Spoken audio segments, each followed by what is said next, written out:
Welcome to the African News Review podcast, where we cut through the noise and get to the truth.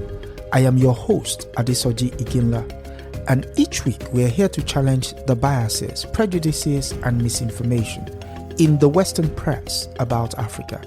Using historical context and contemporary insights, we set the record straight and reclaim the narrative. Tune in every Sunday at 12 p.m. Eastern as we uncover the real stories and reshape the conversations about Africa. This is the African News Review podcast, reclaiming Africa's narrative, one story at a time. Circle, a monthly conversation in which we are looking at a book of popular interest, and I am your host, Adesoji Iginla. And with me, as usual, is journalist and publisher, Black Star News, a broadcaster, PBAI 99.5. He previously taught African history at John Jay College of Criminal Justice. He holds a degree in journalism and economics from Columbia and Syracuse University, respectively.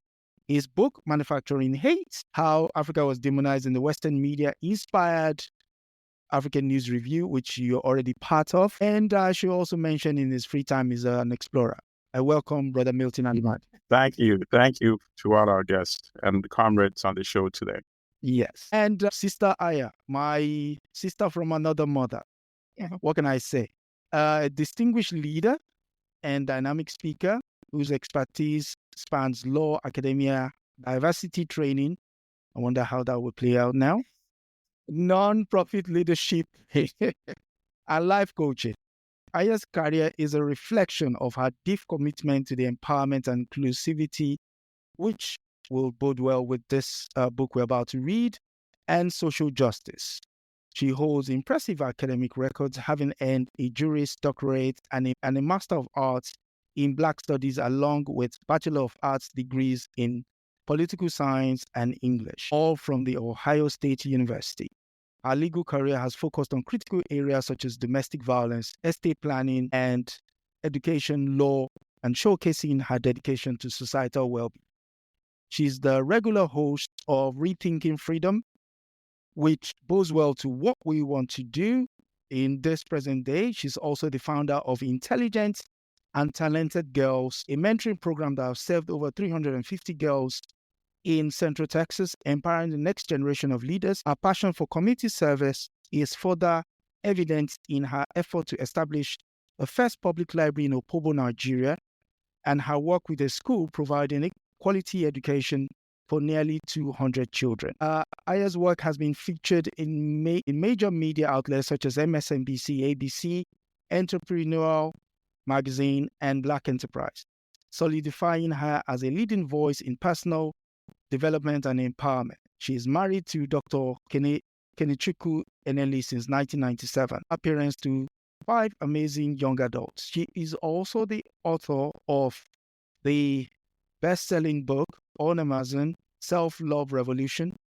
Her writing provides profound insight into self-empowerment and personal growth. Welcome, Sister Aya. Thank you. The special guest is none other than Dr. Patricia Rodney.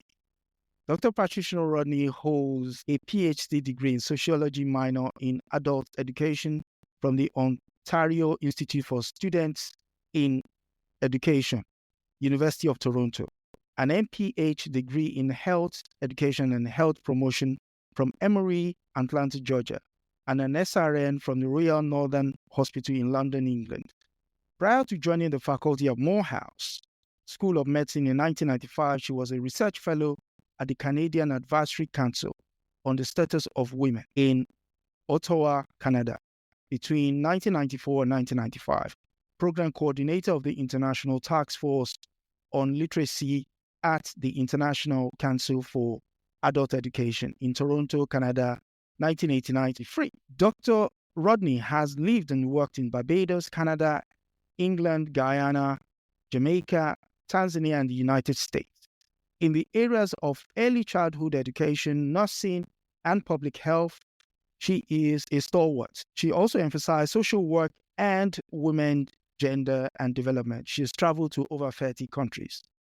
During her 15-year academic tenure at Morehouse School of Medicine in Atlanta, Georgia, between 1995 to 2010, she was promoted program director of MPH, professor, Department of Community Health and Preventative Medicine, and was the inaugural assistant dean for public health education. Dr. Rodney is currently an adjunct professor, Department of Community Health and Preventative Medicine, Morehouse School of Medicine. Since 2006, however, Dr. Rodney has been the CEO of the Walter Rodney Foundation to further Walter Rodney's legacy by sharing his work and fostering the utilization of his historical analysis and scholar activism to effect transformative global change, and the foundation was established by the Rodney family in Atlanta, Georgia. I think we'll need more of that actually at the moment. In 2011, Dr. Rodney established Partners in Health, Education, and Development, an international development consultancy organization. Welcome, Dr. Rodney.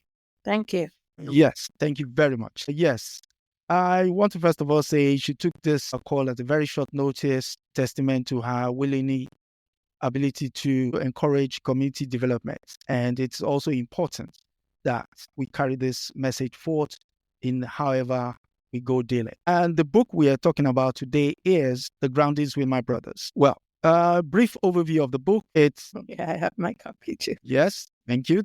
So the book was originally published in 1969, came again into reprint with Verso Books in 2019. It's broken into 6 chapters and accompanied by 6 essays, one of which we have, one of the essay writers we have in our midst today, and was also there during the making of the book. So she will give us an overview of what it was like to be at the forefront of this book coming into fruition, and also how it was living through those times. Mama Rodney. I don't think when we moved to Jamaica in 1968, there was a plan to write a book. Walter was there as a faculty member of the University of the West Indies. He had returned as an alumnus to teach African history. He always felt that the university was an ivory tower and that the academics were separated from the masses of the people. So while teaching students at the university, he also started engaging with people in the communities, whether they were students or the Rastafarian brothers. He went outside of the university to, as the book says, ground with brothers. So it was just a natural part of living in Jamaica. However, we got to Jamaica in January, and from January until October, that's what he did. He taught at the university and then had classes. Wherever people wanted to meet, he would meet them to have those classes. And in October, he left to attend a Black Writers Conference in Montreal, Canada, and was supposed to return in a few days. On his way back into Jamaica, he was not allowed to disembark from the plane. He was sent back to Canada. A colleague who traveled with him, Dr. Robert Hill, Bobby Hill, was able to tell us what was going on. And from that notice, we were able to organize with the students on campus. I was a student at the time on campus, to organize a protest to the Prime Minister's office, object to Rodney being banned. And so students set out to march, to demonstrate, and the students were all told, by faculty, we should wear our academic gowns to distinguish ourselves from the rest of the population, which is a whole nother discussion about class. So we proceeded from the Mona campus into the city, and on the way to the demonstration, lots of people came out from their houses, including Mrs. Garvey, to support the students' demonstration. And before we could get into the city, we were accosted by the police and the army. Students were tear gassed, some were injured. And the demonstration was joined by workers and people downtown who was already, as Rodney said, feeling the frustrations about the economic situation in Jamaica. So this was just like the pot boiled over for them. And they too protested that Rodney, who they called Brother Wally, because they knew him from talking to them as ordinary people, objected to what was happening. And so some people were killed, they were burning of buses, and people don't understand why those buses were burned. Just a few weeks ago, they had raised the bus fare. So people were already frustrated. There was structural adjustment going on. So there were lots of problems, economic problems that ordinary families were facing. So this Rodney, as they now call it, a Rodney riot, was the frustration being expressed by working peoples in Jamaica. It just happened that Rodney was the stimulus for that. He was never able to return to Jamaica. I was with Shaka, my son, who was about 18 months, 2 years old, and I was pregnant with Kanini. And so I was on that march with students. And so after that, I had to be put on bed rest. The campus was blockaded. The campus was shut down. Nobody could enter the campus. Nobody could leave the campus. That's what the government ordered. That should happen. So I was stuck on campus without my son, because my son, I had left him that morning with my neighbors. One of the doctors was also a student at the time, and the two kids were left with the home health. And so I didn't see my son for about 5 days because I was stuck on campus. Couldn't get off campus because also I had problems. They thought I would lose the baby, so I was put on bed rest. Finally, all that, I had to make arrangements to leave Jamaica because Walter was no longer employed. So I had to give up the house where we were living at the time, and stay with my neighbors, the same neighbors, until I left Jamaica. So, yeah. So what had happened was that Walter had all these speeches that were already written. And so we met. The arrangement was that we would meet in London. I would meet him in London because he was still in Canada. So we met in London, and that's when the speeches were handed over to a group of friends, not just the Huntleys, but Ewart Thomas, Richard Small, a group of Caribbean activists, I would say, who were in London at the time. And then the plan was that we would go to Cuba because Walter wanted to get away and to be able to write about what was happening. Okay. And so he went on to Cuba from London, and I was supposed to follow him to Cuba, accompany him. But we had problems with getting a visa and in a timely manner. As I said, I was pregnant. And at that time, you could only travel by air up to a certain time of your pregnancy. And it was 7 months. You couldn't travel after that. And so I was scared. I didn't want to be stuck in London being pregnant. So we decided I would go back to Tanzania, where we had really built a community of friends. And I knew that would be the best place at that time. And so I went ahead to Tanzania, and I left London December 1968 and went to Tanzania. So Kanini was born in Tanzania. She's Swahili. Kanini kidogo is a Kikuyu name. And so I stayed in Tanzania with Shaka and the baby. And then Walter joined us. We were there from December, and Walter joined us in June of 69. Wow. Thank you, Sister Aya. Do you have a question? As a woman, I am blown away, having known what it is to be pregnant. There's so much that I want to ask you, but just on a personal level, what was it like being part of this work? Because it wasn't just Dr. Rodney, Walter Rodney, it was you as well in the midst of all of this. And then really having your life in peril, and you're with child, and just navigating all of these issues at the same time. What was that like for you? You were a young woman. I mean, what did your family say? Because I can imagine some families today would say, leave that troublesome man alone and come back home. Yeah. My family didn't say it, but other people said it. What is she doing with this man? Yeah. Right.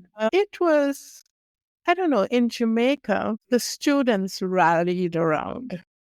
The students were very supportive. My neighbors were extraordinary. They were like family. So there were lots of frustrations dealing with the bank, dealing with the university, and getting things wrapped up.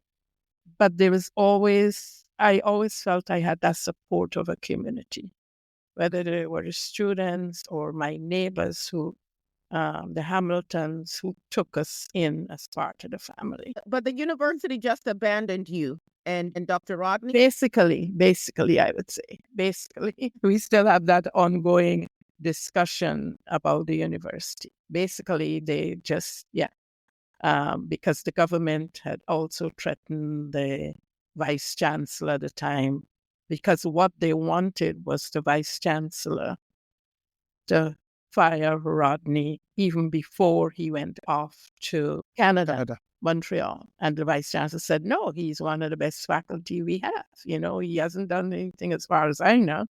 And so we can't do it as the university. So the government used the opportunity when he was out of the country. So it was I think one never knows your capacity until you're faced with a situation. And I felt he didn't do anything wrong. Didn't have anything to feel guilty about. We were just living our lives, and he was contributing to the society by educating Black people, the majority of the people in Jamaica and the Caribbean, about who they are as people. And the whole issue around self-emancipation of the mind. That's all he was doing. But to them, that was dangerous.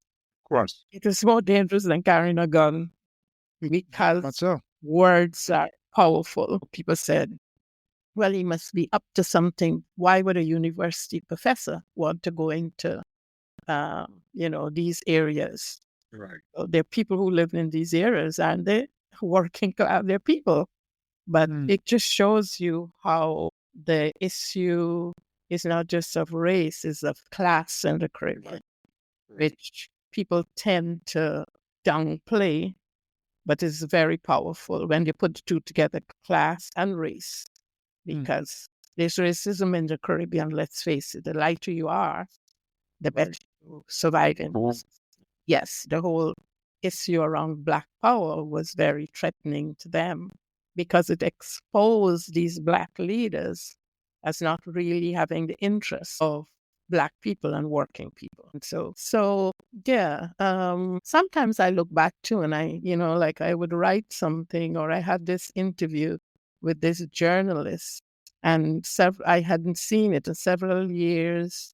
Later, I was reading and I said, oh my God, I didn't realize this is me saying this. I was in my 20s, So situations force you to see the realities of those conditions. And I think I saw that when we first went to Jamaica. For example, Walter lived in Jamaica before as an undergraduate student.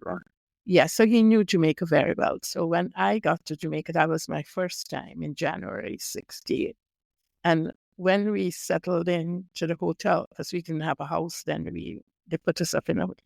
Walter said, I was very excited about seeing Jamaica, how beautiful it is. And he said, okay, when you have a rest, I want to take you and show you the true Jamaica, because they. Wow. And so that in itself was, oh my God, I never consciously seen such disparity in such close proximity.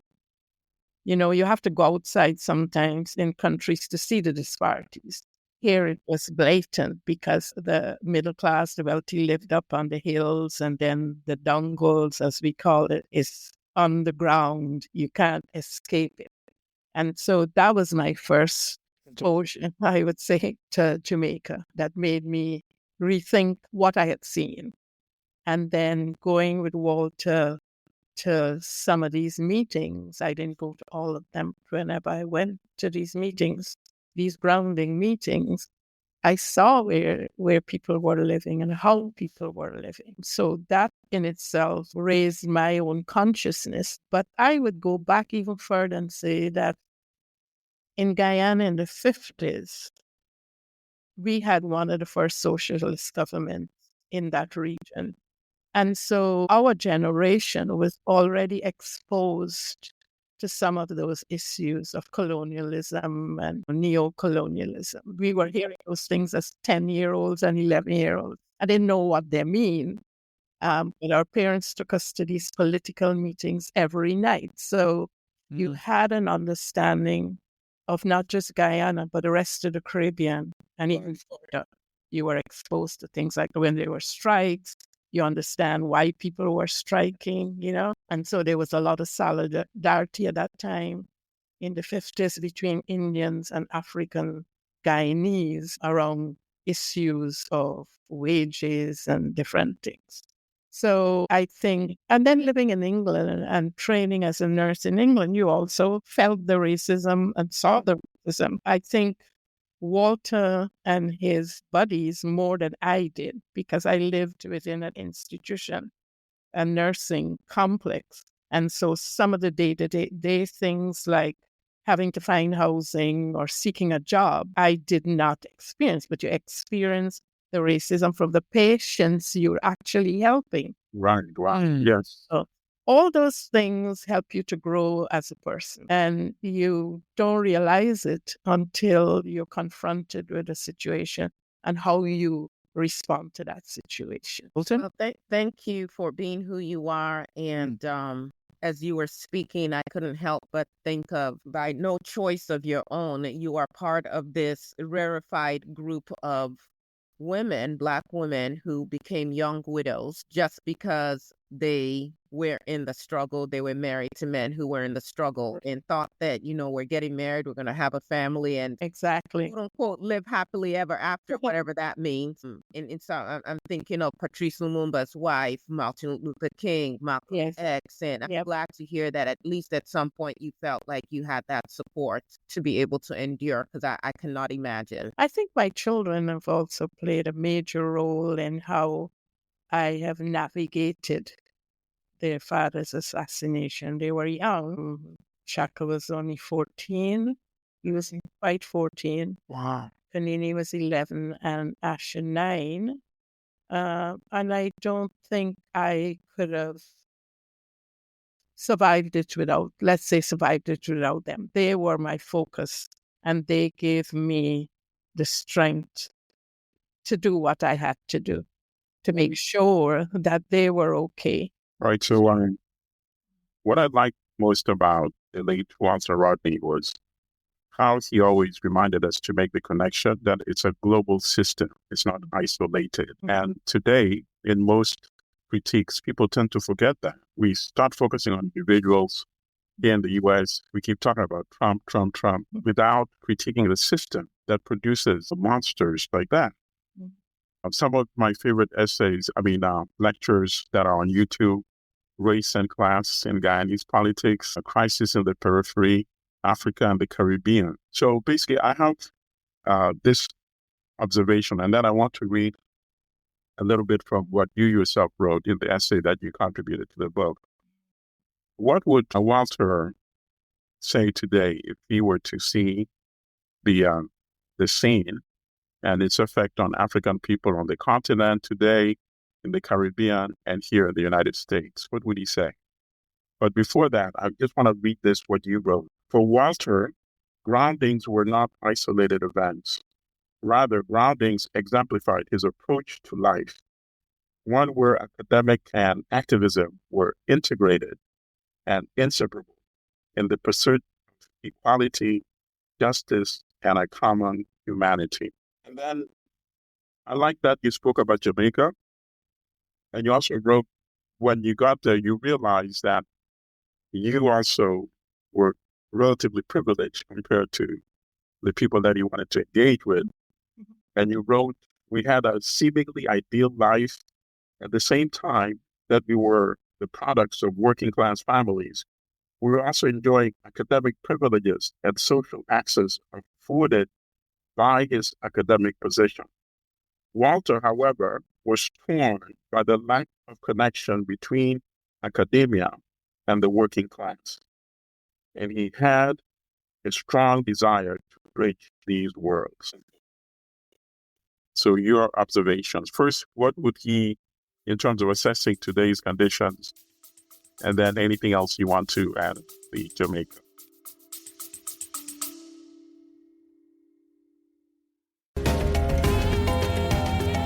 Just taking a quick break here on the African News Review podcast, but don't go anywhere. If you're enjoying our deep dive into the real stories behind the headlines, make sure to subscribe so you never miss an episode.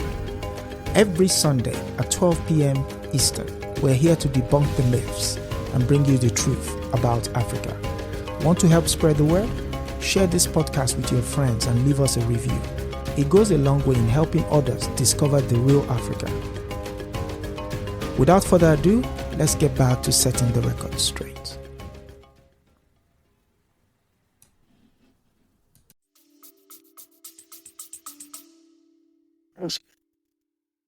I don't want to speak for Walter, but if you go back to Groundings with my brother, not Groundings, if you go to How Europe Underdeveloped Africa, Yes. changed. I think people need to read it again. Thank you. Thing has changed. That's what I would say. Okay, I love that. I mean, yeah, you can't. That's one of my favorite books. I almost got up to reach for mine. I know. I was looking across like, no, I can't get. In fact, I actually in one of the books I did a book review for my classes last semester. Was that all right? So that answers my question. Adesoji, back to you. Okay. Yeah, there was a part in the essay Mama Rodney wrote, and it's quite telling. And you said, I want to quote you. Yes. You said, Walter, however, was torn by the lack of connection between the academia and the working class. He had a very strong desire to bridge these worlds. He was convinced not only he could impact his knowledge and understanding of history, social construct, and political analysis to students and working class, but he could foster a culture of grassroots change and empower people with tools to implement such change. Yes. Mm-hmm. Could you elaborate more on what you meant there? Well, as I said, the university was removed from the masses. You were privileged to go to university. So only children of the middle class, or if you were exceptionally bright and was able to get a scholarship, that you went to the University of the West Indies at that time, was the only university, the only campus in the region. And it was very elitist. And so there was very little going on between. Faculty didn't necessarily leave the campus to go outside of the campus. I think Rodney influenced a whole new generation of academics after 1968 to begin to do that work.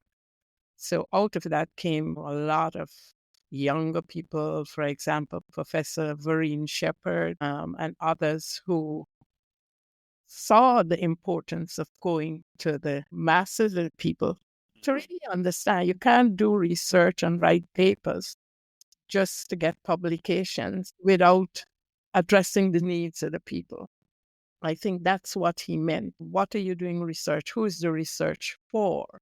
Is it just to get a promotion, or is it really to serve of some value to the people who are the ones who pay for your university education? Right. This is the labor of those workers. That's Absolutely. university.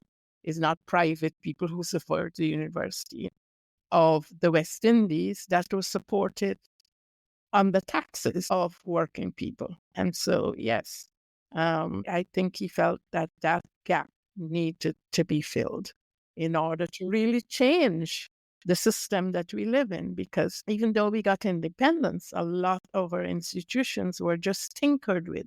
Our educational system never really changed. Absolutely. We really addressed the issues. We were learning the same history that we were learning under colonial governments. Right. History now in some high schools in the Caribbean are not being taught. They're destroying history departments and making them into social science. Without the history, you do not know who you are. You don't know. Absolutely. So yes. But sadly, that is a problem that is a contemporary problem as well, even today. And then the other thing, I'm sure he also had some resistance from his own peers. Oh, yes, definitely. Definitely. And that's one of the reasons we lived off campus. Walter did not want to live on the campus, because living on the campus, you're isolated from people generally. So we lived off campus, and there was the senior, there's a senior club, based on the British, it's a senior academic club where only senior faculty hang out, and Walter didn't want to waste his time at drinking, so he wanted to spend his time doing other things. So he wasn't very popular among some faculty. And I remember when he was banned, a faculty member came and asked me, senior faculty, is it true that Walter hung out with Rastafarian? I said, yes, they're people, aren't they? But just this is the way they view the Rastafarian, that they weren't really, Yeah. They weren't. Eurocentric minds. Just out of curiosity, was that a senior faculty of African descent who was? Yes. Most of the faculty were African descent. Yes. Yes. Wow, the indoctrination. Yes. Yeah. African body, European mind. Yes. Exactly. Yeah. So, he wasn't very popular among a lot of, even now. I mean, the papers, I had offered the papers to the University of the West Indies a long time ago, and they weren't interested. They saw him as a activist, perhaps, and they felt it was too dangerous. I don't know. They're even now as an activist, but did any one of them publish a book of the caliber of Our Europe Underdeveloped Africa? And that's why we had to. My aim of securing the papers was not to sell the papers, because the papers have no value in terms of monetary value. I wanted the papers to be in a place where people, Black people in particular, have accessed it. And so we finally found a wonderful space here in Atlanta at the Woodruff Atlanta AU Center. So all the colleges and universities have accessed it. I would like to see more of the HBCUs use the archives, because there's so much. Walter was so prolific. There are things there that he has written that has not even been published yet. We keep finding things. I know where I'm heading. No, I'll beat you. I'll beat the rest. I'll beat you both. Okay. Where the aim of setting up the foundation is to carry on his work, not just to quote Rodney, but to take his principles and advance those principles. Rodney was 38 years old when he was killed. So he was killed in the prime of his life, of his thinking, of his growth, of everything. So what needs to happen is young people need to take that information and develop some framework out of that. to advance it. Correct. Yeah. And go ahead. at age 38, 39, we have so many of our bright minds and leaders that were just cut down in that Yeah. Yeah. Ironically, right. formula about not letting them hit 40. Exactly. No, you're right. I think it's deliberate, You're right. I think so. Sister Aya, you hit it right on the nail. Yeah. And we need to document, to publish. Because if we don't write about ourselves, other people write about us. And then we use the same literature they've written about us To teach students, So Walter Rodney, there's clearly still so much work for us to do. And yes. might even say that it looks like, at least here in the U.S., it looks like we're going to Jim Crow 3.0, in my opinion. Jim and Jane Crow. As I was rereading this book and thinking about how you and him and your family were moving through the world. I mean, here you're in Jamaica, and then you're in Tanzania. You've gone to London. He's in Cuba. You're having the baby in Tanzania when he's in Cuba, and then he comes back. But all the time knowing that there are world leaders basically looking at him and perceiving him as a threat. I was also thinking about, and I know that Keisha Khan Perry has now written a book called The Groundings with My Sisters, but it seems like we know that women have always been an integral part of this struggle. But a lot of times not having the same kind of public stature as the men. And as I was thinking about the groundings and thinking of myself as a woman and just how do we navigate these spaces? Because then there are also issues of beyond the political pressures, it's you are also female and being in certain places might not be safe for you. How did you navigate all of that? And what would be your message to women today who are feeling the call to activism, but are not quite sure, how do I do this and balance quote unquote life? I think you should read Robin Bongo Jerry Small, The Conscious Youth, that chapter. Yeah. Because there's a fallacy. I mean, the book was called Groundings with My Brothers, but that didn't mean that they weren't women. And he talks about this here in his chapter. I would say, as Walter had said, wherever you are, you can make a difference, whether you work in a factory, whether you work in academia.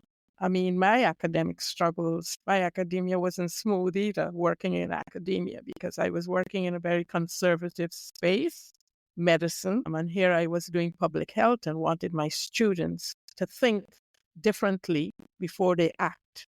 That when they're going off to Africa, they need to know that they are not the experts. You're going there to learn. And so in any space you're in, you can use the knowledge you have to talk to young people, because not just lecture to them, but have an open discussion. Some things you don't know, and you say, I don't know, let's do it together.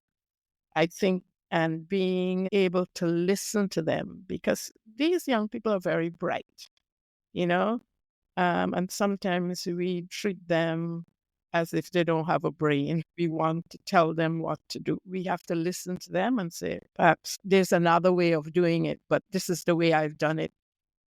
Perhaps I can learn from you how to do it more quickly, but not necessarily efficiently. You know what I mean? There needs to be a dialogue all the time and not separate ourselves thinking that we have all the knowledge, because we don't. I always tell my students when they go out, people know what their problems are, and they probably need some help in articulating it in a certain way so they can present it in order for it to become policy. But they know it. You don't know it. You can't go in there being the expert because you don't know, and lots of times, whether I see people going overseas, whether they're black or white, they behave in this way, obnoxious way. And so people turn off. You can't tell me what to do. So you lose an audience right away rather than listening and saying, okay, this is another way you may want to approach the problem. Why don't you try this way and tell me how it works the next time we get together? Thank you. I know you don't have much time, but I wonder if I could just ask one more question. There's a part where you wrote, in March 1971, our second daughter, Asha, was born. Although we love living in Tanzania, the unprecedented political changes occurring in the country were of concern to the left and other progressive comrades on campus. Do you recall what those events were at that time in 71? Let me see what was happening. A set of politicians were accused in Tanzania of trying to overthrow the government. I don't know if it was true or not, but people were in prison. Some people left. I see. As a result of that, okay. Babu, for example. Oh, yes. I was actually, when you said that Mohammed Babu's name came to my mind. I see. So we used to go to visit him in prison because we were very close family friends. Right. So, yeah. And then there were people who were, I remember this particular family, the children were born in Tanzania, the parents from a neighboring country. And when all the furor began, people began to say they're not really Tanzanians because they weren't born here. You know, their parents were not Tanzanians. Right. The usual thing. And so that made us rethink. We could have stayed in Tanzania and just live like expatriates if we, have life and live that way. But that's never what we wanted. So we thought, okay, we should go home. At least we know the terrain at home, have family support, because in Tanzania we didn't have family, Understood. Yeah. So, yeah. And the people who had contributed to his education, he wanted to give back to that society in the Caribbean. And so that was a reason for returning to Ghana. It wasn't anything, we weren't asked to leave, as most people think. We were never asked to leave Tanzania. We decided it was time to leave. And if you read Shifji Herji, yes, so clearly that Rodney had this discussion with him too about why he couldn't stay in Tanzania.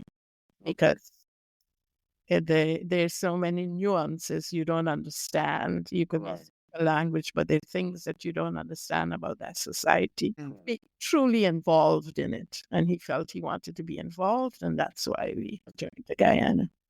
Okay, now I understand. Yeah, and Babu, of course, went on to become a very prominent individual once he was released and he left the country. And he was in London. Yeah.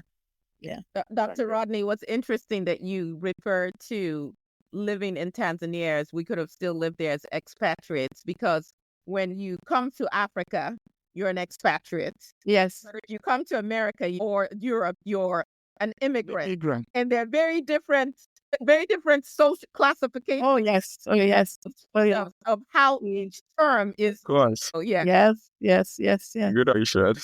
Yeah, it's very, very. So immigrants are to be dehumanized, but expatriates have. Yeah, we live privileged lives as an expatriate. Yes. Yeah, we can have coffee mornings and all those things. I mean, again, I have to thank you for coming through. But before you leave us, what would you like as a call to action to? I mean, you've told us we need to get to the Walter Rodney archives. Right. Yeah. But what would be your call to action in light of what is the United States today? I'm going to twist that question and say the March 21st is our annual symposium, our 22nd annual symposium. And the theme this year is we only having one day. Usually we have 2 days, but we're just having it one day. Mm-hmm. And the struggle goes on. So that can tell you a lot about the questions you ask. Yeah, and the struggle goes on in applying Rodney's 5 principles that we think are important. Be conscious, history matters, see the future, inform and be informed, and unity in struggle. Yes. So I hope all of you can come. Definitely. And also, when you have the promotional material ready, please share it with us, and we will also posted online and on Black Star. I don't know about Brother Milton, but I'm going to be there. Okay, great. You're meeting you in person. Yes, ma'am. Yes, ma'am. Yeah. Yeah, this has been very delightful and very enlightening. Thank you so much for sharing your time. Yeah. Thank you. Thank you for coming through. Chanana Badai. Okay, go ahead. Did Brother Allimadi leave? Yeah, I think he left. Yeah, I think My he goodness. was too enamored about what transpired. So yeah, back to the groundings with my brothers. What were the chapters that stood out to you? I mean, you could take it anywhere. There is so much. First of all, I had to pull out my dictionary, and there's still one word that I did not find the first time I read through the book, and I'm still looking for the definition. So if you have it, and it is desmatification, and it's oh, but we can continue to talk about that. But where do I start with this book? First of all, I think it's important that people recognize when the book was published, and that since then there's been a lot more research that has been done that can shed more light on some things. So there were some aspects of things that were acquiesced in terms of what Africans have and have not done and where things originated that I feel we now have more knowledge about that.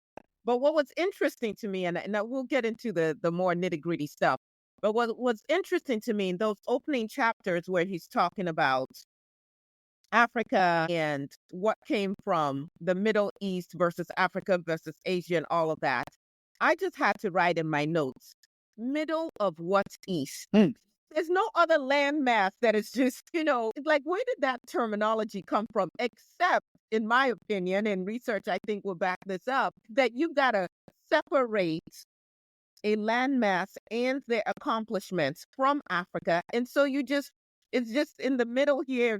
And I went back to look at what was the origin of Middle East. And of course, we know it was colonial. Man started it in the 20th century. This is very recent. That all of a sudden this area is Middle East, and the political reasonings behind not attaching it. So it's not, you could have said Northern Africa, but we have to divorce it from Africa. So that was just something that stood out. And then, given what we're going through, for those of you who might be paying attention to the madness literally going on in the United States of America right now, what I was also thinking about, and this was a term that they use in the book, was the normalization of oppression. Yes. Can just beat people down where it's like, well, I guess this is as good as it gets, or we can't aspire to more. And your oppression, you living, not even sure where you're getting your next meal from, when you talk about the Rastafarians and how even now their land is under attack.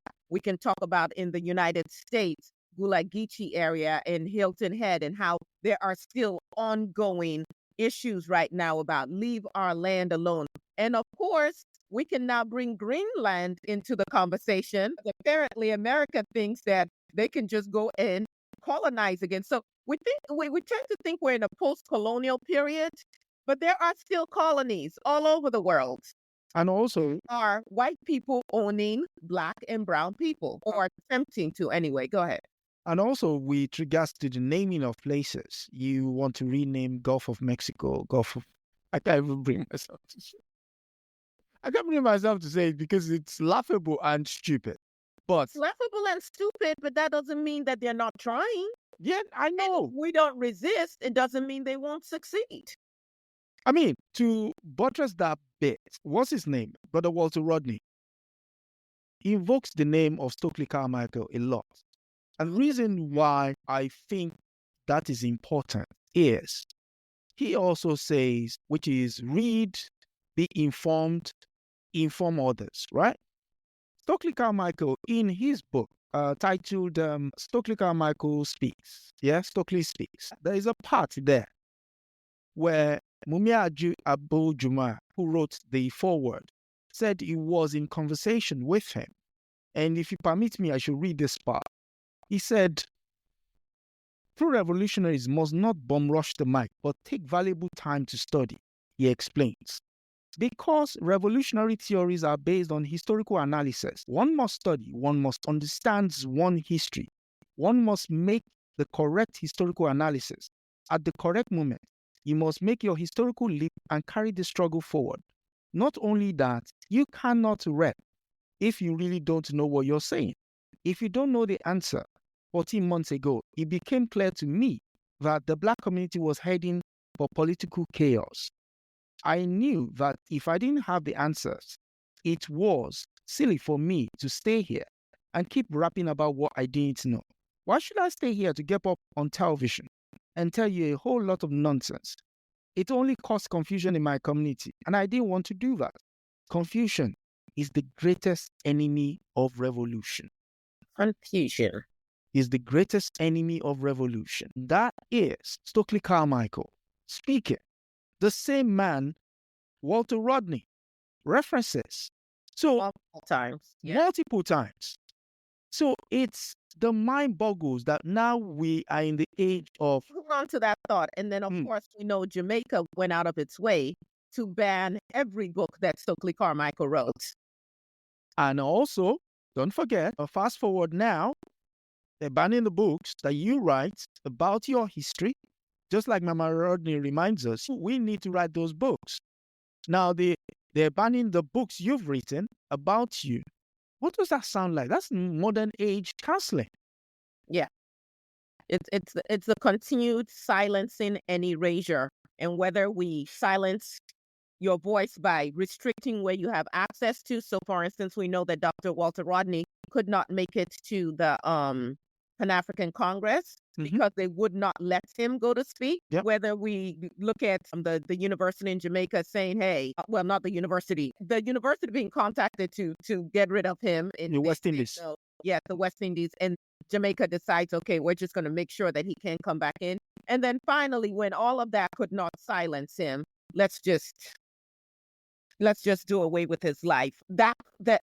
So when they can't silence you, they burn your books, they restrict your airwaves. So like Minister Farrakhan here in the United States of America was banned from all social media because he supposedly had this fiery rhetoric or whatever. And yet, this felon in chief, yes, initially was banned from Twitter and all of that, but then there were other airwaves still open to him, particularly Fox News and the rest of them, to allow this propaganda, this white nationalist propaganda to go on. But, white people are going to white is what I'm going to say, as haters are going to hate.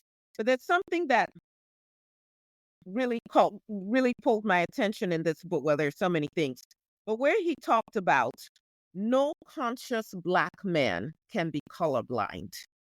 So the idea of when you're talking about confusion and how confusion is an enemy of revolution, I think one of the ways they're confusing us is if I in any way fight for my rights as a Black person, then I'm racist because I have spoken up about the oppression of my own people. And then you have your own people who look like you, who are like, no, why just love everybody? We're one race. There's only one race. There's a human race. Yeah. Yes, but I didn't create this race card. You go back to the invention of the races, so to speak. The white people started that mess. And there are real implications for our hue, for our color. And so for me to all of a sudden want to act like I'm so magnanimous, which is what has gotten people of African descent into trouble over and over again, that I'm going to ignore the reality of racism and claim I'm colorblind. So I just take everybody as a human. Really? And then they come in and then they blow you up. I don't know. What are your thoughts on that or that part of the book? I mean, it's pertinent to say that how do we get there to the point where you think you're colorblind? Marcus Garvey, who was recently pardoned, says in this book, Walter Rodney invokes him. It says, Marcus Garvey always preached the value of Africa's history and culture. He wrote that for many years, white propagandists have been printing tons of literature to impress scattered Ethiopians. You can effectively call yourself that because that's what you refer to. Especially that portion within their civilization with the idea that Africa is a despised place, inhabited by savages and cannibals, where no civilized human beings go. After dismissing that propaganda as completely false, Garvey continued, the power and the sway we once held passed away.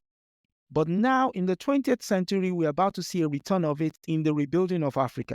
Yet a new civilization, a new culture shall spring forth from amongst our people. Well, obviously, we're in the midst of a struggle. Whether we like it or not, we've been thrown into one. The issue, going back to what you alluded to in that, is you can't play blind. Don't be the ostrich that, you can't be the proverbial ostrich. You can't be the proverbial ostrich that sticks their head in the sand, saying, if I can't see it, then the problem can't see me. That would be foolish. That would be foolish. So you are doing a lot of foolish things. It's important that we do what we're doing right now, sit in community and read. For starters, the Grounding with my brothers. I think read and see the patterns, because what he clearly addresses here is this elitism, this classism, and it's playing out right now here. Well, it's playing out everywhere. Okay. But just yesterday, and please, those of you who want to come for chaos and confusion, that is not what this is about. But we do need to be able to speak candidly with each other. There is a businesswoman and influencer that I have followed and greatly appreciate, Tabitha Brown. And she has created this empire, books and seasonings and hair products and all of that.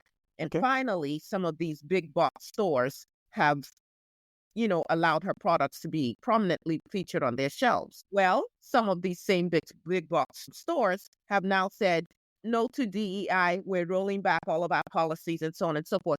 And rightfully so, Black people are coming together and saying, wait a second, what's going to be our response to this?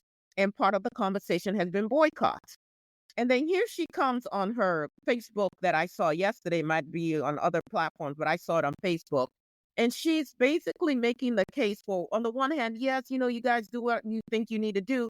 But on the other hand, some of us have worked really hard to get our products on these shelves. If you boycott, it's going to hurt our businesses and all of that. And as she was talking, having just reread Groundings with my brothers, I'm like, wait a second. You are concerned about what's happening to a handful of you, and we're proud of you for getting your products in these stores. But you want us to sacrifice the larger revolution so you can have products on their shelves, which brings me to something that Walter Rodney wrote, where he said, it's like we just want to be dirty versions of whiteness. Oh, my God. That a race without power and authority is a race without respect. How does someone kick you in the teeth and you're still saying, but please, I still just want the privilege of coming in to purchase from you, which is why once we had integration, so many of our businesses were decimated. How about, listen, do an Isaac Hayes III, do a crowdfunding and say, hey, y'all, we need to have our own distribution mechanisms. Where did Amazon start? And now all of us purchase from Amazon. So we start somewhere and build our own, instead of just saying, hey, Black masses, I know y'all are catching more hell than me, but hey, I need to maintain my millionaire, multi-millionaire, whatever status. So please continue to support businesses that have clearly said that they don't give a damn about us. 4 years ago, they were all for DEI. And then with the twinkle of an eye, we are irrelevant anymore. But as long as we will not operate in power and authority, no one is ever going to respect us. Question is, can we respect ourselves? And going back to the theme which you just said, doing for self. There's a part here at the end of Brother Robbie Small's text, which is, I can get it. And it goes along the theme of something to the effect that you are the leader. Yeah. Walter Rodney, like other visionaries, was not paralyzed by fate nor by circumstances. Rodney was determined to unravel the contrivance of history and clarify the technicalities of entrapment, which is pointed to 4 years ago. They were okay with DEI. What happened? Interesting. In leading by example, he sometimes risks security. Well, in this case, maybe this lady has to risk her comfort a bit. If they platform you, are you going to lose everything? Clearly not. People are telling her, create a website, we'll come get it from there. But she's talking about, well, it costs money to, store things in a warehouse and all of that. So you don't want to have to sacrifice anything for this revolution, but then you'll benefit from it? Please carry on. He knew that class could not be dismantled, which is what you're alluding to. And he also sensed that the race could be consolidated and then transcended. Rodney had this sense from early in life, being equipped with a sense of time and timetable. He achieved much in his second run. Of course, none of this could have been attained without a team. Build a team. All of this idea of I build it by myself is nonsensical. A great leader are always part of a squad. Yes. And of course, he goes on to talk about the fact that Black intelligentsia, however you define that, if you feel you're part of that, must serve the Black masses. He talks about the role that those of us descendant from Africa who are in the diaspora, the role that we should be playing in the liberation of Africa, which liberates us all. And I think that with all of these divisions against this chaos of, well, the boats dropped me off here, or they carved out my country and called it this, therefore this is who I am, that we're losing that bigger picture of the fact that the struggle is the same for Black people wherever we go. Classism is definitely tearing apart that ability to come together as a unified group. He talks specifically about, how does he put it? Black men, white heart. Yep, Black man, white heart. So many people so it's not just about, do we have a Black person in this position, but it's like, what is the composition of their heart? And he speaks to the fact that the violence that we see in many countries that are run by Africans with their police is just as, and the discrimination, if you want to call it that, against the people is just as horrendous and as barbaric, if not more so, than what we suffered under white colonial. Yep. It's because of how we see ourselves, the indoctrination, the brainwashing that he calls both a physical and mental dominance. And so I think at the core of what we need to do, which comes back to what Dr. Patricia Rodney was sharing, is we have to re-educate ourselves. Yes. Looking at the language that we use, looking at the words. When I'm talking to someone who thinks they're enlightened and they'll say something like, I was the black sheep of my family. And I have to hold my face because I can be very expressive, okay, you literally are showing that on the inside, you do think Black is less than. Speaks to the fact that what derails so many of our movements is the fact that some of us do not believe that there is anything Black that is actually respectable. That if it's not a version of whiteness, it's not powerful. In fact, I was trying to find the exact phrase that he used with that. Which he points to. Nothing about it, because I highlighted and then I circled it. That some of us have no confidence in anything that is not white. And we have to look at this. We have to on a daily basis just examine every part of what we do and how we speak. And then the other thing that really came out for me in this book is he kept talking about what we need now. He said confidence in ourselves, conscious, united, independent, creative. We have to be conscious. We need to be united. We need to work towards our independence. We need to be creative in addressing our issues. And he said, above all, we must learn new skills. We must learn new skills. And I'm telling you, when I read that part, it was in the middle of the night. And I was just like, I'm going to read this book with my children. Because I reread this book last night. It's a very long book. And I'm like, I'm going to, because we do a thing for Kwanzaa every year. That's when I have all the kids captive. But I might get them captive this summer. And I'm going to say, you know what? Every day we're going to read 20 pages and discuss it. And in a week, we've read the whole book. That's how short this book is. But it's so chock full of so much because we've got to reverse this brainwashing. If we don't. Chapter 5 of the book, African History in the Service of Black Revolution, appropriately titled, the opening paragraph says, one of the major dilemmas inherent in the attempt by Black people to break through the cultural aspects of white imperialism is that posed by the use of historical knowledge as a weapon in our struggle. We virtually are forced into this insidious position of proving our humanity by citing historical antecedents, and yet the evidence is often too submitted to white racists for sanctions. Why? Why are you justifying your own humanity to people who clearly have told you they don't care? Well, I'm hearing someone that we both know who would say, because you love your masters, but actually what it is that brainwashing. And of course he talks about that brainwashing even within religion. I'm about to step on somebody's foot. You know, ouch, I claim it, but we have to talk about these things.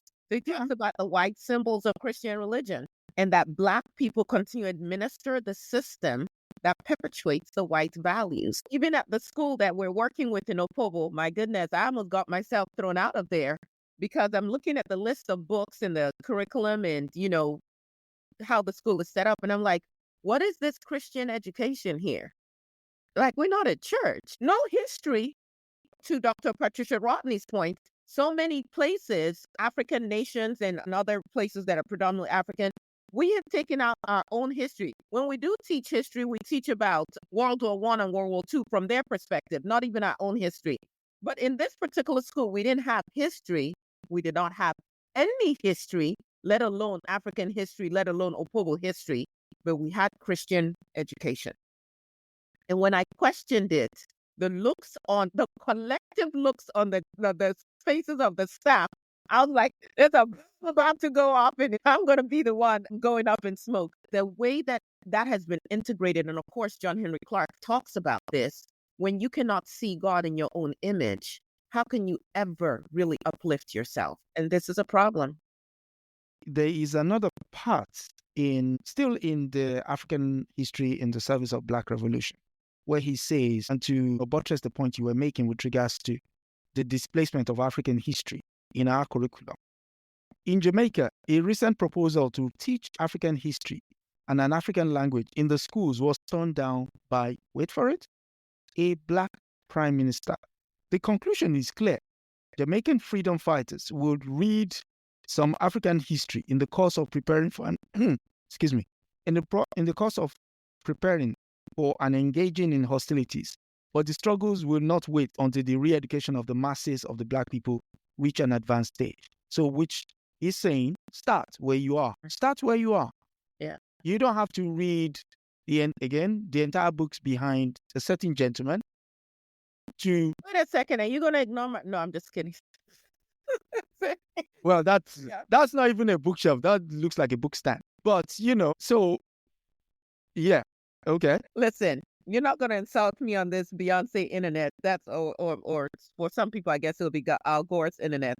I'm just messing with you. But so yeah, but still, it's important to start where we are. This is a book not more than 111 pages. I've read this book since we decided to read it. I've read it 5 times.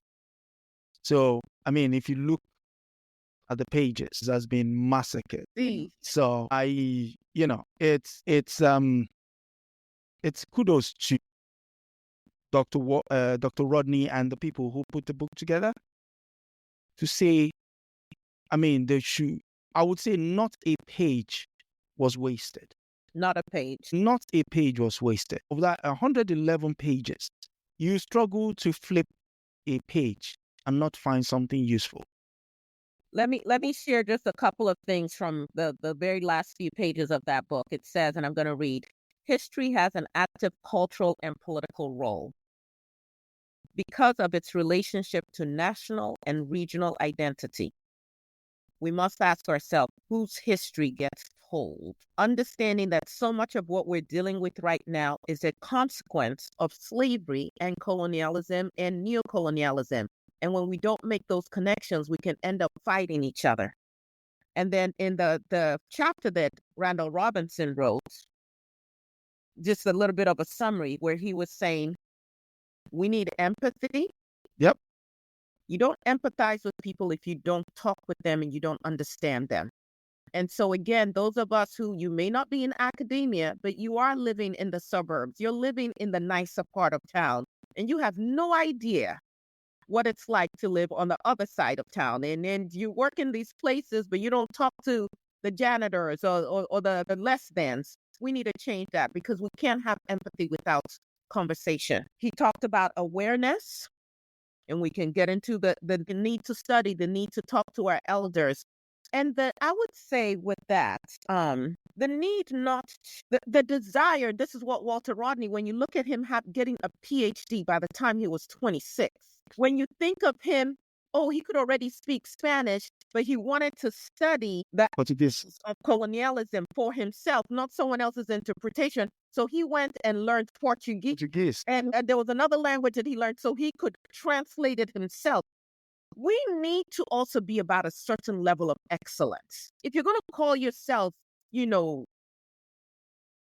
whatever, Black academia or intellectual, whether you're a public intellectual or an intellectual in the university sector, there should be a level of excellence. And that's what this man was about. He took no shortcuts.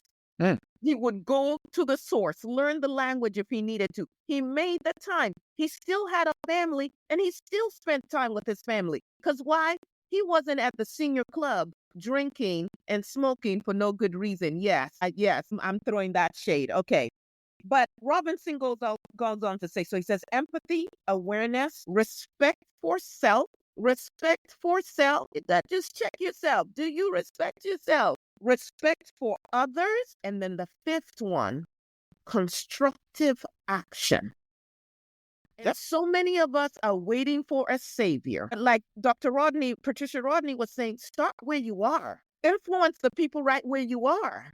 It doesn't have to be on a grandiose scale. Nobody has to sing your praises. Just start where you are. But take constructive action with the little knowledge that you do know, whatever it is that you know, you work in a team with other people.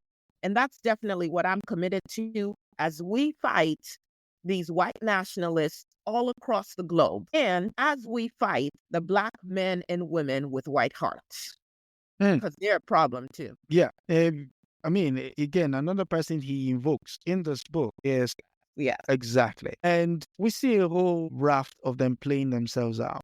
In the American space, you've got your Baron Donalds, your Robinsons, and what have you. In the United Kingdom, we have, what's her name? Kemi Badenoch. This is a reminder that just simply because they look like you doesn't mean they are you. And yes, Blacks are not a monolith. That's the phrase. But then, what is the content of you? Are you, again, trying to be like a dirty version of white? His term, not mine. Are you trying to be a dirty version of white? Because you're not comfortable with being yourself. So for me, this book has been truly, truly revealing, informative, profound. And one thing I actually found in it, and I don't know if you did as well, was that every time I reread it, something else came up. Something else, yeah.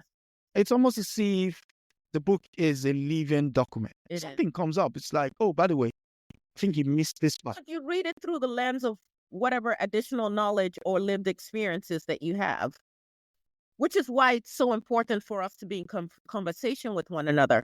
Patricia Rodney, in her chapter, and she said it again today live, she said, grounding is a way of living. And the more we ground with one another, the more we have these conversations, you'll see something and I'm like, oh my God, I missed that. Did I skim over that? What did I do? And so the conversations that we have as we're reading, it's not just about, oh, look how smart I am. But all the words I know, and I can quote so and so. It's like, who are you in conversation with? And how is it leading to constructive action? And when you look at how they describe the groundings that he had, they talked about, hey, we would play cards and they ate, they broke bread, but they came back to the business. And I feel like so many of us now are just in the having fun phase, which is why, there are just a lot of social events I don't go to because I'm like, I don't have time for that. I want to break bread. I want to have fun, but I also want us to get to the business of how do we free ourselves so we can free our children? Because we've been handed a baton, and I think too many of us were kind of like the United States men's 100-meter team. And dropped it. Keep dropping the baton. We pass. By the time we pass it, we're past the passing lane, and then we're disqualified. And we're back where we are in the United States right now because we didn't effectively pass the baton. Before we close, I want to also raise this, the issue of Black power. He talked about it and he gave a basic understanding so that we don't go out there and, quote unquote, be bamboozled, run amok. I'll just read a part. It's chapter 2, Black Power, a Basic Understanding. And he writes like this. He says, Black power is a doctrine about Black people for Black people, preached by Black people. Say that again. Black power is a doctrine about Black people for Black people, preached by Black people. I am putting it to my Black brothers and sisters that the color of our skin is the most fundamental thing about us. I could have chosen to talk about people of the same island, or of the same religion, or of the same class, but instead I have chosen skin color as essentially the most binding factors in our world. In doing so, I am not saying that is the way things ought to be. I'm simply recognizing the real world. That is the way things are. Under different circumstances, it would have been nice to be colorblind, to choose my friends solely because their social interest coincides with mine. But no conscious Black man can allow himself such luxury in the contemporary world. That's the meaning of Black power. But Adesoji, as you read that, there was another part in that chapter where they talked about, in talking about Black power, they said it can be used destructively rather than constructively. So the issue isn't that we don't have power. In my opinion, it's how we wield that power. If Black women stopped putting in, and I know you guys are going to come for me, and you can. And I was there at one point. You put the extensions and so on and so forth. And I have family members who do. Hello? But I'm telling you, if we stopped using extensions worldwide and whatever money we were going to spend on that extension, we put it in a pot. Can I tell you that we would have enough money to fund most of the industries that we need? But that power, some people say, Black women should have the right to self-expression and all that. Yes, we do. Absolutely. But where what you're doing is actually helping to impoverish you, you might, maybe, rethink it. Now, if you don't like what I said, let's have a conversation. It's not a fight. Let's have a conversation. But where this hair is not manufactured by us, the distribution is not through us. So in fact, even Black beauty supply stores in the United States of America often cannot compete with the Asian-owned beauty supply stores, even though we are the number one consumers. Exactly. That is something we need to say. What are we doing with our Black power in that respect? When we look at the minerals in Africa, and you have Black leaders with white hearts who will sign up, on any level. This doesn't make sense. My 5-year-old niece would make a better decision. You assign over 80% of ownership to someone outside and keep 20%. Make that make sense. Black power used destructively.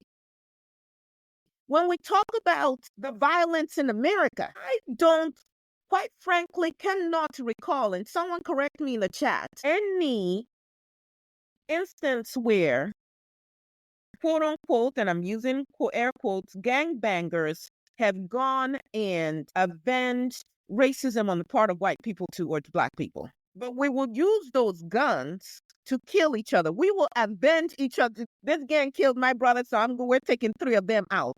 But white folk will come in, take us out, disrespect our mamas, all of that. And we never turn that power in that direction to use it constructively for us. I'm not advocating violence. And at the same time, I'm saying we live in a violent society and we have the right to not just self-defense, maybe a little bit more. And so this Black power term, how do we use it constructively? Because we're certainly using it destructively. And I see it in groups and gatherings where someone stands up and under the guise of, Black power and whatever, they tear another leader down. They tear another person down. They try to sway the minds of people against, and it's just ego. Ego has ripped apart so many of our organizations. That's another place where power is used destructively rather than constructively. So that's just something that I'm thinking about. And because, you point a finger, they're always pointing back at you. And I'm examining myself and my education and my indoctrination and saying, how am I being constructive in our liberation as opposed to even subconsciously being destructive? I mean, as we go out, we end at half the hour. I'd just like us to mull over this. Chapter 4, African History and Culture. Brother Rodney writes, every human society has a history and a form of culture, and this includes Africa. Africans in the West have been deliberately kept ignorant of Africa's achievements by white men for centuries. The purpose of their policy was to build a picture of a barbarous Africa so that Africans who have been removed from our homes and made into slaves would be afraid to admit to even themselves that we are Africans. In the West Indies, names like Bongo and Koshi, which refer to Africans, are names that most Africans hate, and our knowledge of Africa is got from reading Tarzan comic books. Who called us a nation of children? Marcus Garvey. The only little slight change I will make to what Dr. Rodney wrote that if I would dare to add anything is that indoctrination didn't just happen in the West, because Africans on the continent are double indoctrinated, yes. But we have a culture that we're living in. Yes, you understand the food stuff, so on and so forth. Even some of the food stuff we don't understand. Because if I tell the average Nigerian that saltfish is not from Nigeria, they might fight me. But it's actually imported from Norway. And we have claimed saltfish more than the Norwegians, who actually are making money hand over fist, because saltfish is not, what's the English term? Is it codfish? It's dry cod. Right? Dry cod, okay. The whole market is Africa for codfish. If you try to buy codfish in America, you're buying it from a store that caters to Africans. They have a whole industry that's just us, that we claim as our culture, even though it isn't. But the major point I wanted to make is that it's not just the indoctrination and the misinformation and not learning our history in the West, which has allowed Africans in the diaspora to look at Africa negatively. The crazy thing is that brainwashing also happened on the continent, because after our so-called independence, we did not change anything about the colonial education system. We left it in place. We propped it up. And as a matter of fact, there was more African or Nigerian history being taught 30, 40 years ago than there is today. So we've actually kind of gone backwards even with that. So that indoctrination has been worldwide. And so you have Africans on the continent who detest themselves. Wow. And so on that very happy note, we got work to do. Yeah, we've got work to do. Part of the work we've got to do is the next book we're actually going to be reading is the last Sunday of the next month is... Okay, I'm looking at my copy right now. I haven't read that book in years. So it's Kwame Nkrumah, Neocolonialism, the Last Stage of Imperialism. We have a special guest lined up. Hopefully we'll get his agreement, and we shall be in. So that will be the last Sunday of February. So mark your calendar. I promise is also to be very informative. But first and foremost, I'd just like to express my gratitude to Dr. Patricia Rodney for coming through at such a short notice.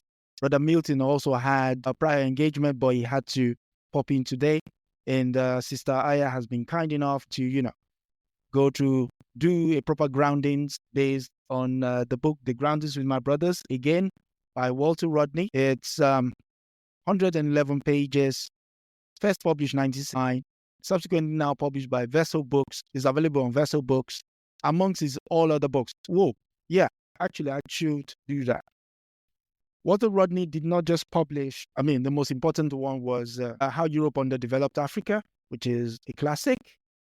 He posthumously, Decolonial Marxism was published. The foreword of this is written by Ngozi Wefiungo, a brilliant book actually, yeah. And this says the Russian Revolution, look at the Russian Revolution. Right. Yeah, you should. More importantly, our children's books. Yes. Now I have those ones. All right. All right. I met Dr. Patricia Rodney in London in September 2023. I was privy enough to sit the next day in Groundings with her and Selma James. That's the wife of CLR James. So imagine my lucky self Crazy. sitting in the same room with widows of the man who wrote How Europe Underdeveloped Africa and the Black Jacobin. I was like, you know what? That was, yeah. So the children's books. Wayne, were you fanboy? I was just, the children's book. The first one is Kofi Badu Out of Africa, again by Walter Rodney. It's a brilliant book.